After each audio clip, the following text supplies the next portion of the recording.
آج سے ہزاروں سال قبل جزیرہ عرب کے جنوبی علاقوں میں یمن کے گردونواح میں ایک شہر آباد تھا جسے سبا کہتے تھے۔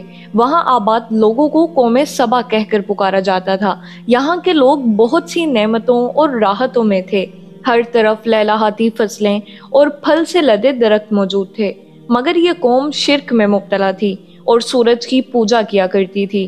جب شرحجیل بن مالک کی موت ہوئی تو اس کی بیٹی بلقیس نے حکومت کی باغ دوڑ سنبھالی۔ بعض مورخین نے لکھا ہے کہ بلقیس کے والدین میں سے ایک جنات میں سے تھے، مگر اس نظریے کی کوئی واضح دلیل نہیں ملتی۔ ملکہ بلقیس ایک قابل عورت تھی جس نے یمن پر 9 سال نہایت ہی خوبصورتی سے حکومت کی۔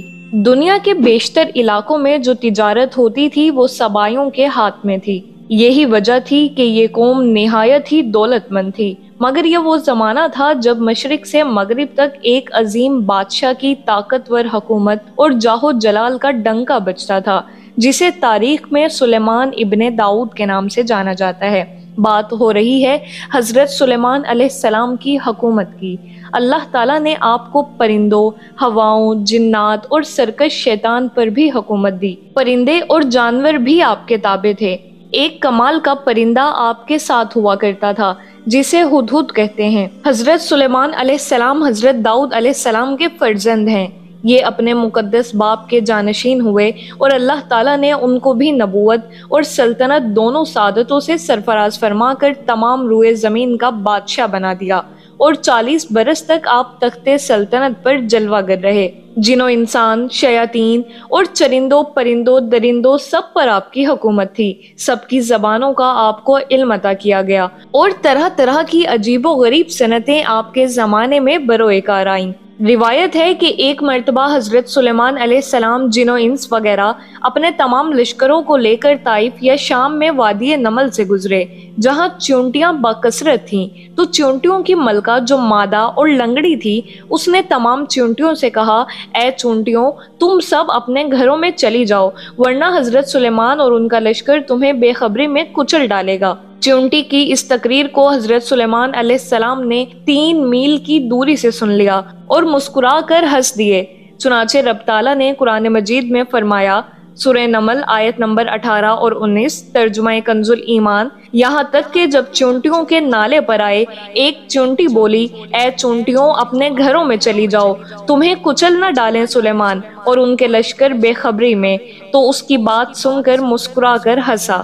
اس واقعے اور اس آیت مقدسہ سے ہمیں معلوم ہوا کہ چونٹی کی آواز کو 3 میل کی دوری سے سن لینا یہ حضرت سلیمان علیہ السلام کا معجزہ ہے، اور اس سے معلوم ہوا کہ حضرات انبیاء کرام علیہ السلام کی بصارت اور سماعت کو عام انسانوں کی بصارت اور سماعت پر قیاس نہیں کر سکتے۔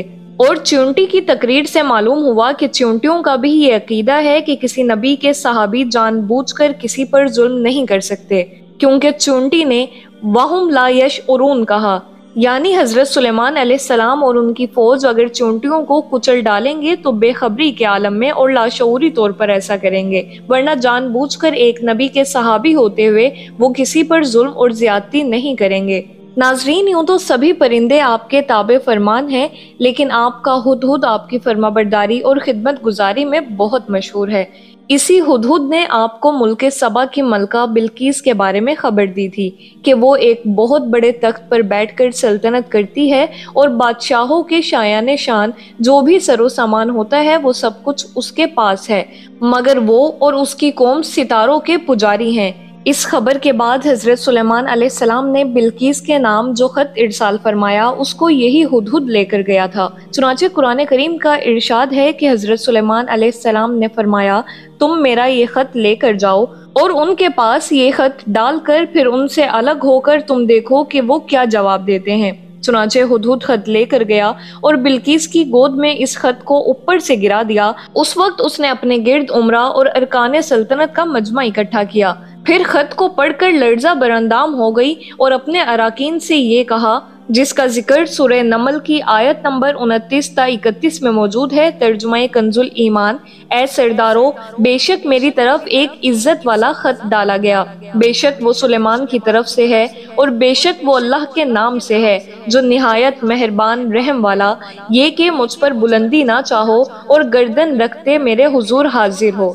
یہ خط سنا کر بلقیس نے اپنی سلطنت کے امیروں اور وزیروں سے مشورہ کیا تو ان لوگوں نے اپنی طاقت اور جنگی مہارت کا اعلان و اظہار کر کے حضرت سلیمان علیہ السلام سے جنگ کا ارادہ ظاہر کیا۔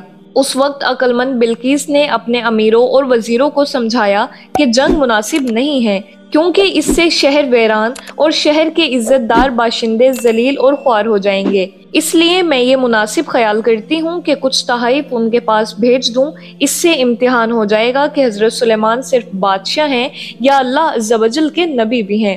اگر وہ نبی ہوں گے تو ہرگز میرا ہدیہ قبول نہیں کریں گے، بلکہ ہم لوگوں کو اپنے دین کے اتباع کا حکم دیں گے، اور اگر وہ صرف بادشاہ ہوں گے تو میرا ہدیہ قبول کر کے نرم ہو جائیں گے۔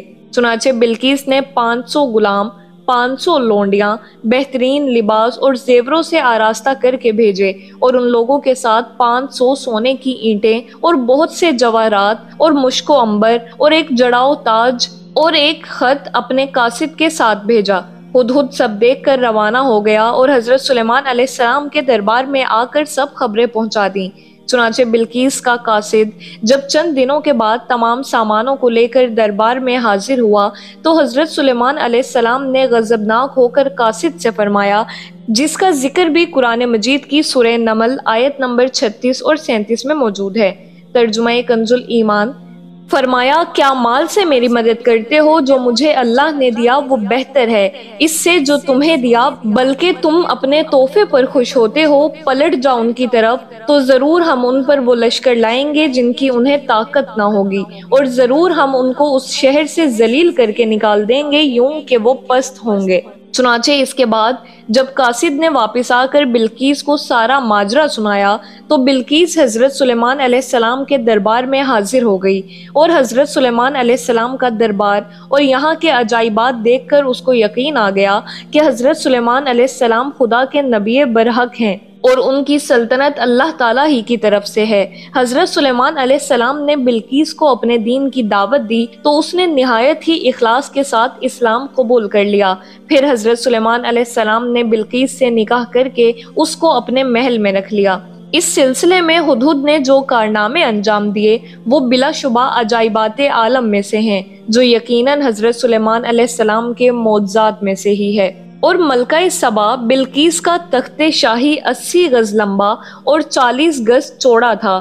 یہ سونے، چاندی اور طرح طرح کے جواہرات اور موتیوں سے آراستہ تھا۔ جب حضرت سلیمان علیہ السلام نے بلقیس کے قاصد اور اس کے تحائف کو ٹھکرا دیا اور اس کو یہ حکم نامہ بھیجا کہ وہ مسلمان ہو کر میرے دربار میں حاضر ہو جائے تو آپ کے دل میں یہ خواہش پیدا ہوئی کہ بلقیس کے یہاں آنے سے پہلے ہی اس کا تخت میرے دربار میں آ جائے۔ چنانچہ آپ نے اپنے دربار میں درباریوں سے یہ فرمایا، جس کا ذکر سورہ نمل آیت نمبر 38 اور 39 میں موجود ہے۔ ترجمہ کنز ایمان: سلیمان نے فرمایا، اے درباریوں، تم میں کون ہے کہ وہ اس کا تخت میرے پاس لے آئے قبل اس کے کہ وہ میرے حضور متی ہو کر حاضر ہو؟ ایک بڑا خبیث جن بولا، میں وہ تخت حضور میں حاضر کر دوں گا قبل اس کے کہ حضور اجلاس برخاست کریں، اور میں بے شک اس پر قوت والا امانت دار ہوں۔ جن کا بیان سن کر حضرت سلیمان علیہ السلام نے فرمایا کہ میں یہ چاہتا ہوں کہ اس سے بھی جلد وہ تخت میرے دربار میں آ جائے۔ یہ سن کر آپ کے وزیر حضرت آصف بن خریار رضی اللہ تعالیٰ عنہ، جو اسم اعظم جانتے تھے اور ایک با کرامت ولی تھے، انہوں نے حضرت سلیمان علیہ السلام سے عرض کیا، جیسا کہ قرآن مجید میں ہے، سورہ نمل آیت نمبر 40، ترجمہ کنز ایمان: اس نے عرض کی جس کے پاس کتاب کا علم تھا کہ میں اسے حضور میں حاضر کر دوں گا ایک پل مارنے سے پہلے۔ چنانچہ حضرت آصف بن برخریہ نے روحانی قوت سے بلقیس کے تخت کو ملک سبا سے بیت المقدس تک حضرت سلیمان علیہ السلام کے محل میں کھینچ لیا، اور وہ تخت زمین کے نیچے نیچے چل کر لمحے بھر میں ایک دم حضرت سلیمان علیہ السلام کی کرسی کے قریب نمودار ہو گیا۔ تخت کو دیکھ کر حضرت سلیمان علیہ السلام نے کہا، سورہ نمل آیت نمبر 40، ترجمہ کنز ایمان: یہ میرے رب کے فضل سے ہے تاکہ مجھے آزمائے کہ میں شکر کرتا ہوں یا ناشکری، اور جو شکر کرے وہ اپنے بھلے کو شکر کرتا ہے، اور جو ناشکری کرے تو میرا رب بے پرواہ ہے، سب خوبیوں والا۔ میرے اسلامک آئیکن کے ناظرین، اس قرآنی واقعے سے ثابت ہوتا ہے کہ اللہ تعالیٰ اپنے اولیاء کو بڑی بڑی روحانی طاقت اور قوت عطا فرماتا ہے۔ دیکھ لیجئے کہ حضرت آصف بن برخیہ رضی اللہ تعالیٰ عنہ نے پلک جھپکنے بھر کی مدت میں تخت بلقیس کو ملک سبا سے دربار سلیمان میں حاضر کر دیا اور خود اپنی جگہ سے ہلے بھی نہیں۔ اسی طرح بہت سے اولیاء کرام نے سینکڑوں میل کی دوری سے آدمیوں اور جانوروں کو لمحے بھر میں بلا لیا ہے، اور سب اولیاء کی اس روحانی طاقت کا کرشمہ ہے جو خداوند قدوس اپنے ولیوں کو عطا فرماتا ہے۔ اس لیے کبھی ہرگز اولیاء کرام کو اپنے جیسا نہ خیال کرنا اور نہ ان کے اعضاء کی طاقتوں کو عام انسانوں کی طاقتوں پر قیاس کرنا۔ بہرحال خلاصہ کلام یہ ہے کہ اولیاء کرام کو عام انسانوں کی طرح نہیں سمجھنا چاہیے، بلکہ یہ عقیدہ رکھ کر اولیاء کرام کی تعظیم اور تکریم کرنی چاہیے کہ ان لوگوں پر خداوند کریم کا خاص فضل عظیم ہے، اور یہ لوگ بے پناہ روحانی طاقتوں کے بادشاہ بلکہ شہنشاہ ہیں۔ یہ لوگ اللہ عز و جل کے حکم سے بڑی بڑی بلائیں اور مصیبتیں ٹال سکتے ہیں۔ دعا ہے پروردگار پاک سے کہ اللہ پاک ہمیں تمام اولیاء کرام کی تعظیم اور تکریم نصیب فرمائے، آمین بجاہ النبی الامین۔